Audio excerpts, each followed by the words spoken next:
Bonjour, pouvez-vous vous présenter? Je m'appelle Kevin Van Hooser. Je suis né en Californie, mais j'ai étudié à l'Université de Cambridge en Angleterre. Et j'ai enseigné la théologie à l'Université d'Édimbourg en Écosse pendant 8 ans. Avant cela, j'ai fait un stage en France pendant un an avec l'Institut biblique européen à La Morlaix, où j'ai rencontré mon épouse Sylvie, qui vient de Provence.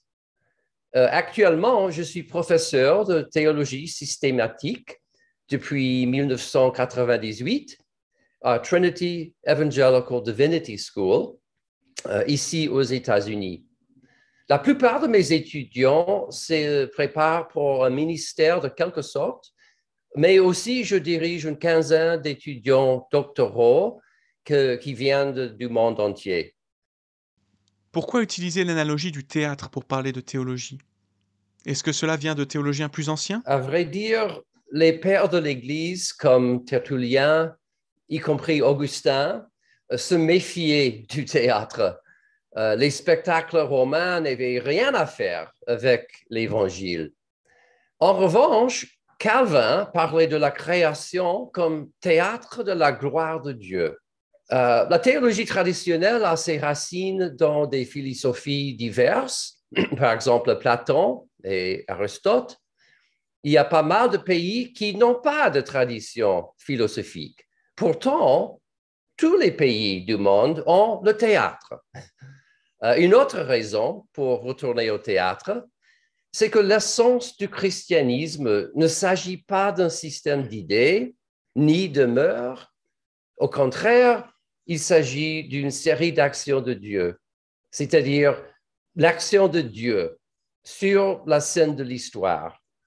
L'Évangile est l'histoire de Dieu le Père qui envoie Dieu le Fils, qui envoie Dieu le Saint-Esprit pour créer, ou plutôt renouveler l'humanité en Christ. Pouvez-vous brièvement décrire les différents acteurs de la pièce et les différents actes qui s'y déroulent? Bien sûr. Selon cette analogie, et je ne suis pas sûr qu'il s'agit seulement d'une analogie, Dieu nous a appelés à participer à son projet de créer un peuple qui lui appartienne, un peuple chargé de le glorifier. Donc, le théâtre, c'est le peuple, ainsi que l'endroit, c'est-à-dire l'endroit où le peuple, les acteurs, jouent leur rôle. Comme je l'ai déjà dit, l'essence du christianisme, c'est l'action du Dieu trine.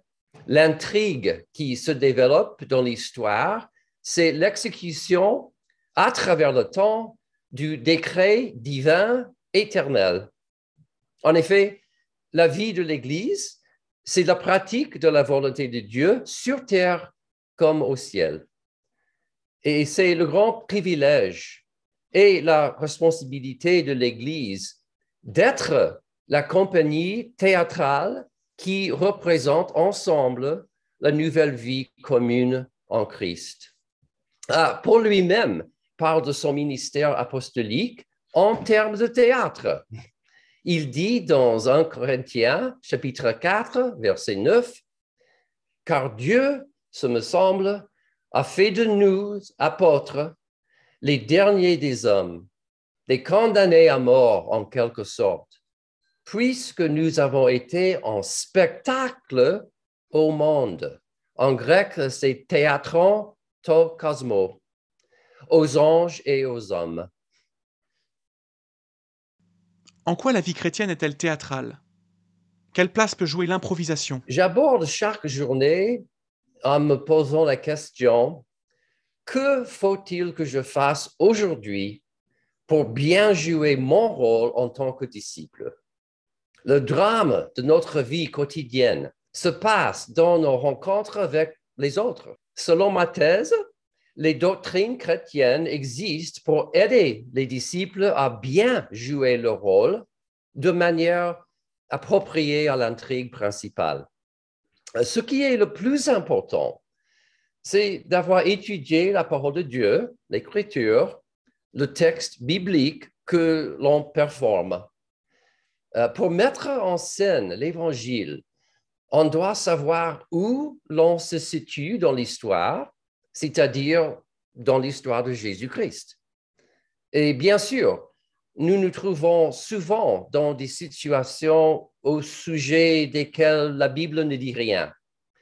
Dans ces cas-là, il faut improviser notre vie de disciple. Mais il faut bien noter qu'il ne s'agit pas de faire n'importe quoi. En fait, l'improvisation consiste à produire des gestes, des actes et des paroles qui ne sont pas arbitraires, mais tout à fait fidèles au texte biblique, tout en étant sensibles au contexte contemporain. La théologie sert l'Église en aidant les disciples à devenir des personnes qui comprennent ce qu'il faut faire pour représenter la pensée de Christ, partout, tout le temps et avec tout le monde. Pourquoi lire votre ouvrage « Le théâtre de la théologie » ? Excellente question. Permettez-moi de vous donner 3 raisons. D'abord, la théologie théâtrale correspond à l'essence du christianisme. L'Évangile, c'est la bonne nouvelle que Dieu est entré dans le théâtre du monde et qu'il y a fait quelque chose qui est à notre grand avantage. Pour préciser, il nous a donné sa parole en Christ et dans l'Écriture. Et deuxièmement, l'idée que le monde entier est un espace dramatique et que je joue un rôle dans le grand théâtre du monde m'encourage à voir ma vie quotidienne à travers une optique biblique et théologique. En bref, le modèle de théâtre de la théologie rafraîchit mon imagination et me situe dans le champ de l'action que l'Évangile annonce. Et finalement, mon livre nous aide à voir la doctrine chrétienne pas simplement en termes d'une vérité abstraite, mais comme une vérité pratique qui aide les disciples à mettre en scène l'humanité nouvelle telle qu'elle est en Christ. Bref, le théâtre de la théologie nous aide à vivre le quotidien dans toutes les situations à la gloire de Dieu. Comment pouvons-nous prier pour vous ? Merci bien. Vous pouvez prier que Dieu m'aide à finir mon chef-d'œuvre, une théologie systématique en 3 tomes.